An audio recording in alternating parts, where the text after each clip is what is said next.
बच्चों हम पढ़ रहे हैं कक्षा 10 की गणित की पाठ्य पुस्तक का अध्याय 5 समांतर श्रेणियां भाग 11 में हम चर्चा करेंगे हमारी पाठ्य पुस्तक की प्रश्नावली 5.3 से पहले उदाहरण संख्या 13 से 16 तक की। इन उदाहरणों के माध्यम से बच्चों मैं आपको बताऊंगा कि प्रश्नावली 5.3 में आपसे किस प्रकार की समस्याएं पूछी जाएंगी। समांतर श्रेणी के प्रथम n पदों के योगफल के सूत्र अर्थात Sn बराबर n/2 2a + n-1 into D पर आधारित समस्याएं। आइए बच्चों देखते हैं हमारी पाठ्य पुस्तक का उदाहरण संख्या 13। इसमें हमसे कहा गया है एपी 24, 21, 18 के कितने पद लिए जाएं ताकि योग 78 हो। तो जब भी पूछा जाए कितने पद या कौन सा पद तो आप क्या बोलते हैं एनवा पद या एन पद। ठीक है, तो यहाँ पूछा गया है कि कितने पद लिए जाएं, हम मान लेंगे एन पद लिए जाएं। सबसे पहले हल में लिख लेते हैं जो एपी दी गई है उसे और प्रथम पद और सार्वंतर को। तो देखिए एपी जो हमें दी गई है वो है 24, 21, 21, 18 और आगे यहाँ देख के बताइए बच्चों। प्रथम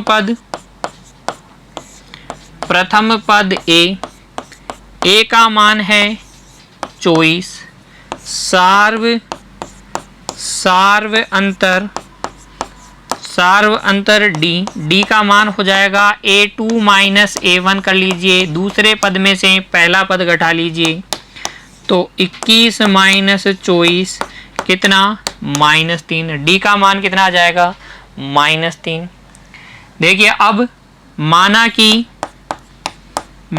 कि एपी के प्रथम n पदों का योग 78 है।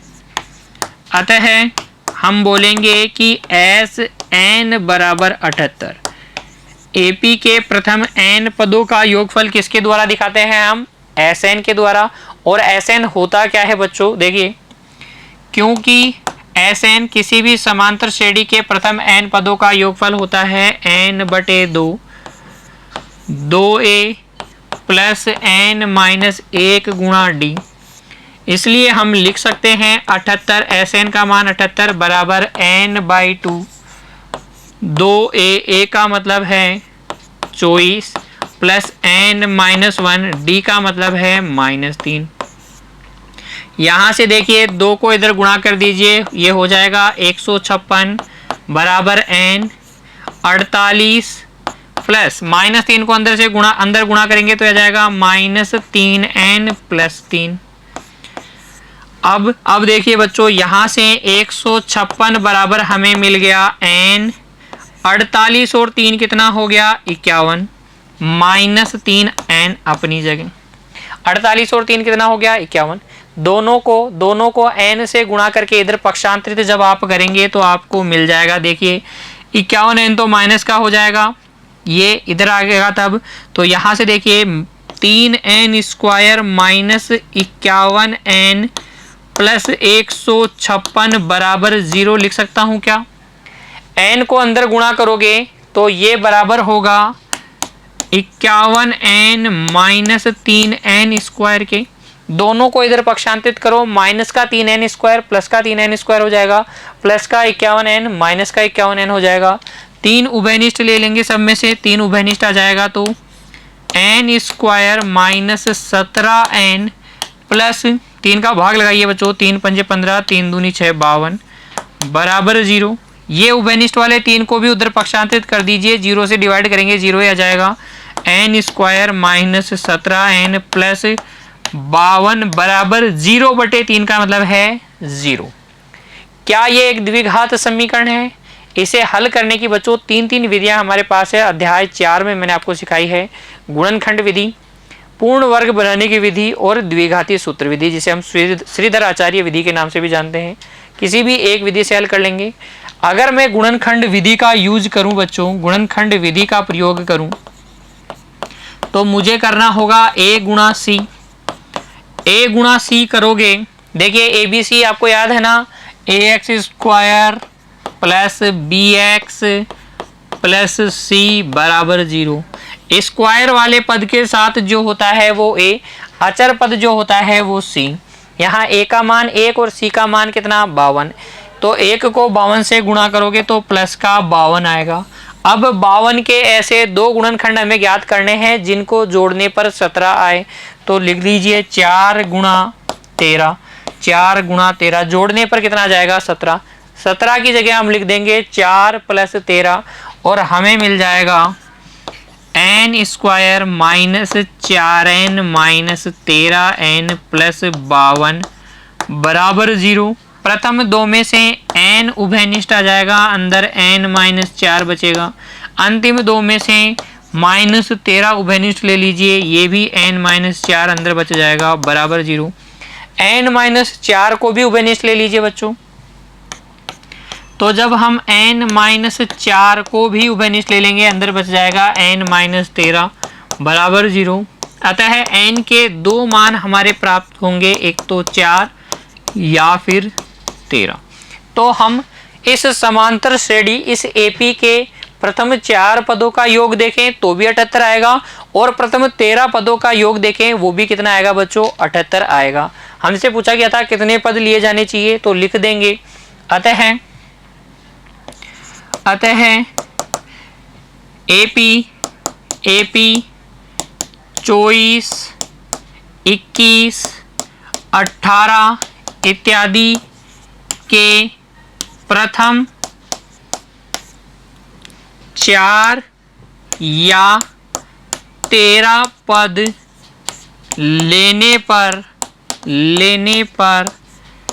योग 78 प्राप्त होगा। इस तरीके से इस प्रश्न को हल कर लेंगे। अब उम्मीद करता हूं बच्चों इस प्रकार के अगर आपसे प्रश्न पूछे जाए कि कितने पद लेने चाहिए ताकि योगफल कितना हो, उस प्रकार के प्रश्नों को आप हल कर सकते हैं। इस उदाहरण के जैसे अगर आपसे प्रश्न पूछे जाएंगे तो आपको कोई दिक्कत नहीं होगी हल करने में।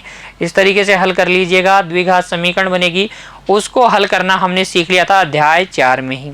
बढ़ते हैं अगले उदाहरण की ओर। देखिए उदाहरण संख्या 14, निम्नलिखित का योग ज्ञात कीजिए। प्रथम 1000 धन पूर्णांक का 1000 धन पूर्णांक का योग हमें ज्ञात करना है और फिर उसके बाद में प्रथम n धनात्मक पूर्णांकों का योग हमें ज्ञात करना है। तो देखिए हल 1, प्रथम 1000 धन पूर्णांक यानी धनात्मक पूर्णांक अगर हम देखें प्रथम 1000 धनात्मक पूर्णांक तो ये होते हैं 1, 2, 3, 4 और इस तरीके से कहाँ तक चलेंगे बच्चों। प्रथम 1000 हैं तो 1 से लेकर 1000 तक। यहाँ देखिए आप क्रमागत पदों का अंतर समान है तो हम बोलेंगे यह एक AP है, यह AP है जिसमें प्रथम पद A का मान तो है 1, सार्व अंतर D का मान कितना है बच्चों 1। देखिए सार्व अंतर D का मान कितना है 1, सभी पदों का अंतर कितना है 1, तथा अंतिम पद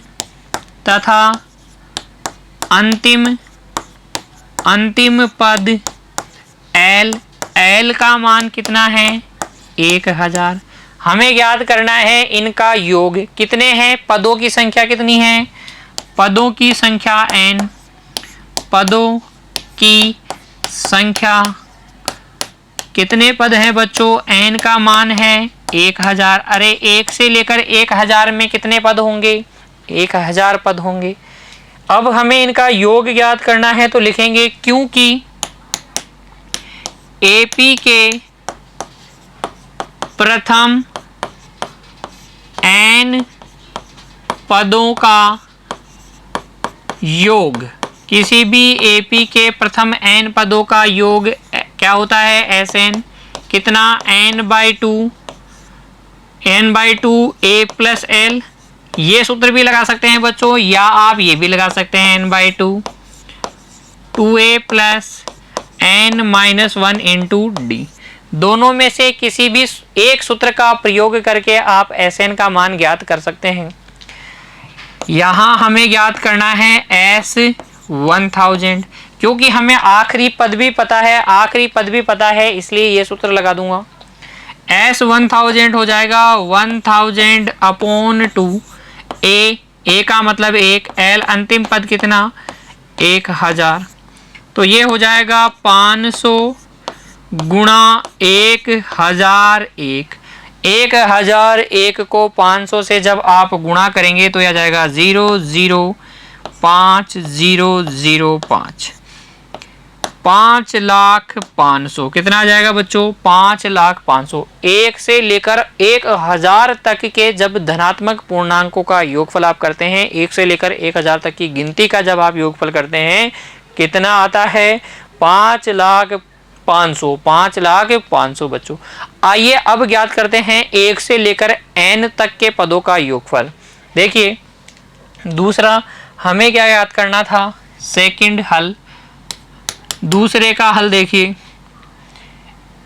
1 से n तक का योग, 1 से n तक का योग क्या हो जाएगा 1 प्लस 2 प्लस 3 प्लस 4 प्लस इत्यादि। कहाँ तक का करना है हमें n तक का। यहाँ प्रथम पद AP का प्रथम पद a कितना है, a का मान 1, सार्व अंतर d का मान कितना 1, अंतिम पद आखिरी पद l कितना है, आखिरी पद है n। अरे 1 से n तक की गिनती में आखिरी में कौन आएगा, n आएगा, क्योंकि Sn बराबर क्या होता है n/2 a प्लस l। बताइए कितने पदों का योगफल ज्ञात करना है, n पदों का, तो n पदों का योगफल Sn बराबर n/2, a कितना प्रथम पद 1, आखिरी पद कितना n, अर्थात 1 से लेकर n तक के पदों का योगफल हो जाएगा n into n plus 1 upon 2। प्रथम n धनात्मक पूर्णांकों का योगफल का सूत्र क्या हो जाएगा बच्चों, n इंटू n प्लस 1/2। इस रिजल्ट को, इस परिणाम को हम एक सूत्र की तरह भी यूज कर सकते हैं। दोनों बातें समझ में आ गई। प्रथम 1000 धन पूर्णांकों का योगफल, प्रथम n धन पूर्णांकों का योगफल, ठीक है ना। बढ़ते हैं अगले उदाहरण की ओर। देखिए बच्चों, हमारी पाठ्य पुस्तक का उदाहरण संख्या 15, संख्याओं की उस सूची के प्रथम 24 पदों का योग ज्ञात कीजिए जिसका nवां पद an बराबर है 3 + 2n। 3 + 2n से दिया जाता है, तो nवां पद हम कैसे ज्ञात करेंगे, an बराबर 3 + 2n से। देखिए इस प्रकार के प्रश्न जब आपसे पूछे जाए जिसमें आपको an का सूत्र पता है, तो पहले आप AP ज्ञात कर लीजिए, क्योंकि an हमें दिया जाता है 3 + 2n से, इसलिए a1 n की जगह 1 भरेंगे तो आ जाएगा 3 + 2 गुणा 1, 3 + 2 गुणा 1 कितना हो गया 5। a2 हो जाएगा 3 + 2 गुणा 2 कितना, 2 दूनी 4 और 3, 4 और 3 7। a3 3 + 2 गुणा 3, 6 और 3 कितना बच्चों 9, और इस तरीके से। अतः संख्याओं की सूची क्या हो जाएगी, लिखेंगे अतः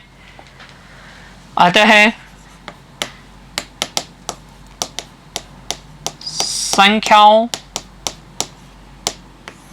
की सूची वो हो जाएगी आपके पास 5 7 9, 5 7 9 इत्यादि, जो कि क्या है बच्चों एक AP है। देखो 5 और 2 7, 7 और 2 9, 9 और 2 11, इस तरीके से चलेगी। तो लिखेंगे जो कि एक AP है, जो कि एक एपी है। यह क्या है बच्चों? एक एपी है, समांतर श्रेणी है, जिसमें प्रथम पद ए तो कितना है 5, सार्वंतर डी कितना है 2। हमें क्या करना है? हमें ज्ञात करना है इसके प्रथम 24 पदों का योग। अब देखिए बच्चों, अब क्योंकि एपी के प्रथम n पदों का योग, एपी के प्रथम n पदों का योग कितना होता है? Sn बराबर n/2 2a plus n-1 into D, यही होता है ना। हमें क्या ज्ञात करना है? प्रथम 24 पदों का योगफल। इसलिए S 24 प्रथम 24 पदों का योगफल हो जाएगा 24/2, 2 गुणा ए का मतलब 5 प्लस n की जगह 24 माइनस 1 गुणा डी की जगह 2। ये हो जाएगा 12 गुणा 10 प्लस 24 में से 1 गया 23, 23 को 2 से गुणा करेंगे 46, 23 दूनी 46, ये हो जाएगा 12 गुणा 56, 56 को 12 से गुणा कर लीजिए और प्रथम 24 पदों तक का योगफल प्राप्त कर लीजिए। देखिए 12 को 6 से गुणा करेंगे 72, हासिल 7, 12 पंजे 60 और 7 67, 672 क्या आ जाएगा? अभिष्ट योगफल आ जाएगा एपी के प्रथम 24 पदों का।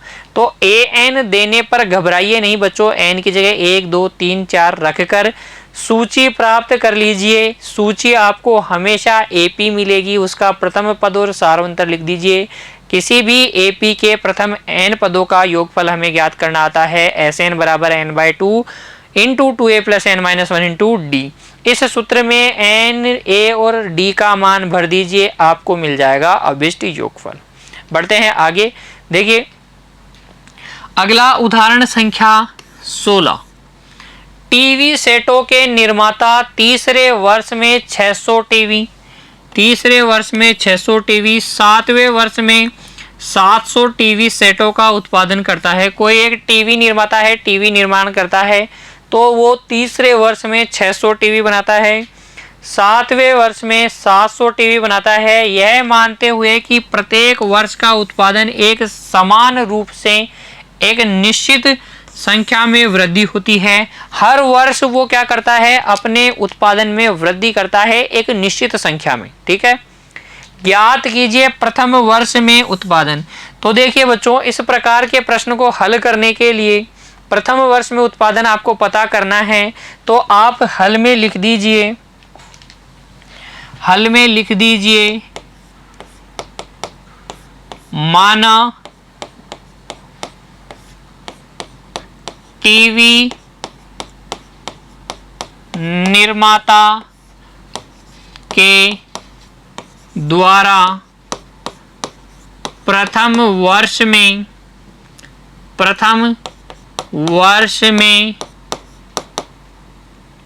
उत्पादन ए तथा प्रतिवर्ष उत्पादन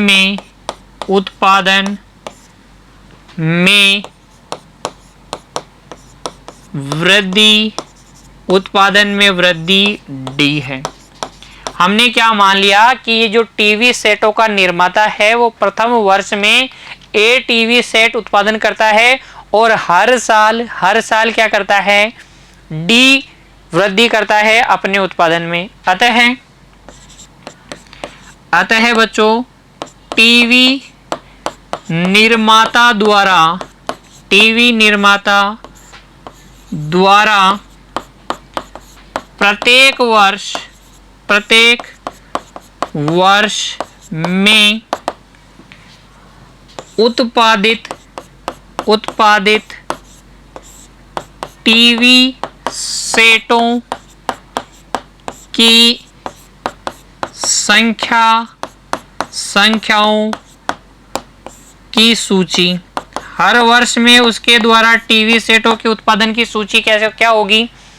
पहले वर्ष में ए, अगले वर्ष दूसरे वर्ष में ए प्लस डी, तीसरे वर्ष में ए प्लस 2D, चौथे वर्ष में ए प्लस 3D, सातवें वर्ष में ए प्लस 7D और इस तरीके से सातवें वर्ष में ए प्लस 6D बच्चों।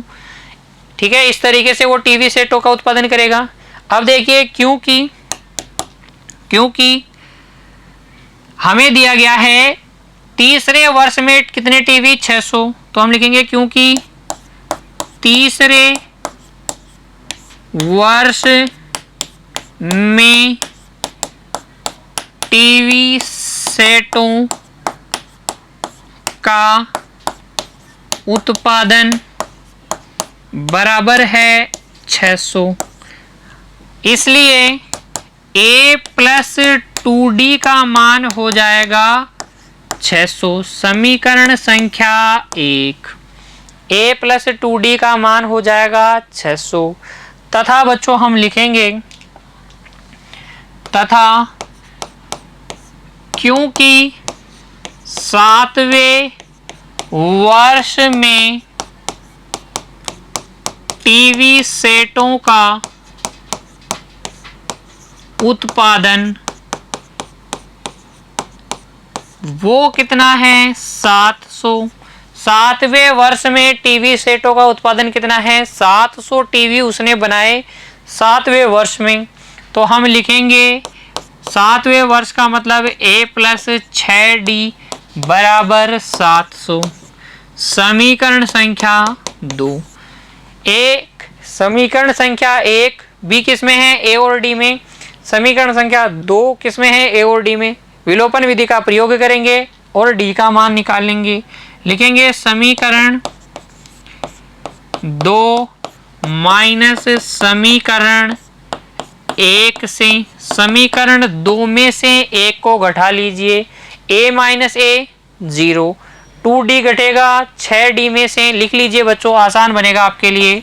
a प्लस 6D बराबर 700 में से घटाना है a प्लस 2D बराबर 600, ये आ जाएगा a माइनस a और ये भी माइनस, तो ये तो विलोपित। 6D में से 2D गया तो 4D, इधर बच गया कितना 100 और D का मान कितना आ जाएगा बच्चों 25। आसान है ना। विलोपन विधि से हमने D का मान निकाल लिया। अब इस D का मान समीकरण 1 में रखकर हम A का भी मान प्राप्त कर लेंगे, तो लिखेंगे D का मान समीकरण 1 में रखने पर, D का मान समीकरण 1 में रख दीजिए। D का मान समीकरण 1, A क्या है a प्लस 2D बराबर 600, a प्लस 2D, D का मान रख देंगे बच्चों यहाँ पर, हमें मिलेगा 600। D का मान कितना है a प्लस 2D का मान है 25 बराबर 600। यहाँ से a का मान आ जाएगा 600 माइनस 50, a का मान आ जाएगा 600 माइनस 50 अर्थात a बराबर 550, a बराबर 550। अतः कह देंगे कि टीवी निर्माता द्वारा प्रथम वर्ष में कितने टीवी सेटों का उत्पादन किया गया 550 का। लिखेंगे बच्चों अतः टीवी निर्माता द्वारा प्रथम वर्ष में 550 टीवी सेटों का उत्पादन किया गया। ठीक है, देखिए वापस से देख लीजिए एक बार से। हमें कहा गया था कि एक टीवी निर्माता टीवी सेटों का निर्माण इस प्रकार से करता है कि तीसरे वर्ष में 600 टीवी और सातवें वर्ष में 700 टीवी बनाए। ठीक है, वो ये क्या करता है, ये जो टीवी निर्माता है हर वर्ष एक निश्चित संख्या में टीवी सेटों के उत्पादन में वृद्धि करता है। तो हमने मान लिया कि पहले वर्ष वो ए टीवी सेट उत्पादन करता है, फिर डी बढ़ाते जाता है, फिर डी प्रति वर्ष डी की वृद्धि करते जाता है, इसलिए उसके द्वारा जो टीवी सेटों की जो संख्या होगी वो एपी में होगी, ए प्लस डी, ए प्लस 2D, ए प्लस 3D इत्यादि होगी। तीसरे वर्ष की ए प्लस 2D और सातवें वर्ष की ए प्लस 6D होगी। दो समीकरण बनेंगे, ए का मान आ जाएगा 550। हमसे पूछा गया था कि प्रथम वर्ष में कितने टीवी सेटों का उत्पादन किया गया, तो वो कितने का किया गया, 550। फिर इसी प्रश्न के भाग 2 में हमसे पूछा गया है कि 10वें वर्ष में कितने टीवी सेटों का उत्पादन किया गया। तो इसका हल देखिए, 10वें वर्ष में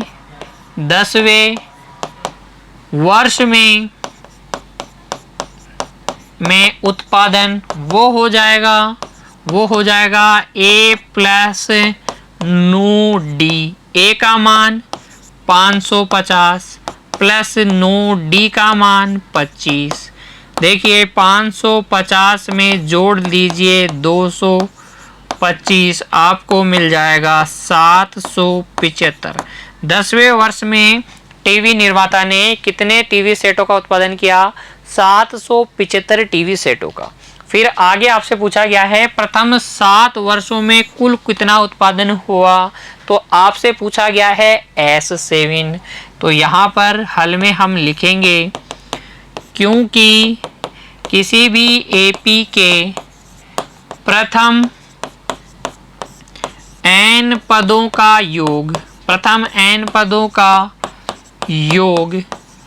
Sn बराबर होता है n/2 2a plus n-1 into D. इसलिए प्रथम 7 वर्षों में कुल उत्पादन वो हो जाएगा S7 बराबर 7/2 2a का मतलब कितना, प्रथम वर्ष में कितना उत्पादन हुआ था, 550 प्लस n-1, n की जगह कितना है बच्चों, n की जगह है 7, तो लिखेंगे 7 माइनस 1 गुणा d की जगह 25, और ये हमें मिल जाएगा 7/2। 550 को 2 से गुणा करेंगे, कितना आ जाएगा, 1100। यहाँ बच जाएगा 6 को 25 से गुणा करेंगे तो 25 का कितना होता है बच्चों, 25 चौक 100, 25 पंजे 125 और 25 150। 25 को 6 से गुणा करेंगे 150 आ जाएगा। ठीक है, दोनों को जोड़ लीजिए, ये हो जाएगा 7/2 गुणा 1250। 1250 को 2 से काट लीजिए, 2 छिके 12, 2 दूनी 4, 2 पंजे 10। ये आ जाएगा S7 बराबर आ जाएगा आपके पास 7 गुणा 625। 7 गुणा 625, 7 से गुणा कीजिए, 5 सत्ते 35, हासिल 3, 7 दूनी 14 और 3 17, हासिल 1, 6 सत्ते 42 और 1 43। तो 4375 क्या हो जाएगा, उस टीवी सेट निर्माता द्वारा प्रथम 7 वर्षों में कुल उत्पादन 4375। तो इस प्रकार की समस्याएं हमसे पूछी जा सकती है बच्चों। प्रश्नावली 5.3 में उदाहरणों के माध्यम से हमने सीखा कि समांतर श्रेणी के प्रथम n पदों के योगफल पर आधारित किस किस प्रकार की समस्याएं हमसे पूछी जा सकती हैं। उम्मीद करता हूं सभी समस्याएं आपको अच्छे से हल करना समझ में आ गई है। आप खुद से एक बार पुनः इन सभी उदाहरणों की प्रैक्टिस करेंगे बच्चों। अभ्यास करते रहिए। मिलते हैं अगली कक्षा में, तब तक के लिए खुश रहिए। धन्यवाद।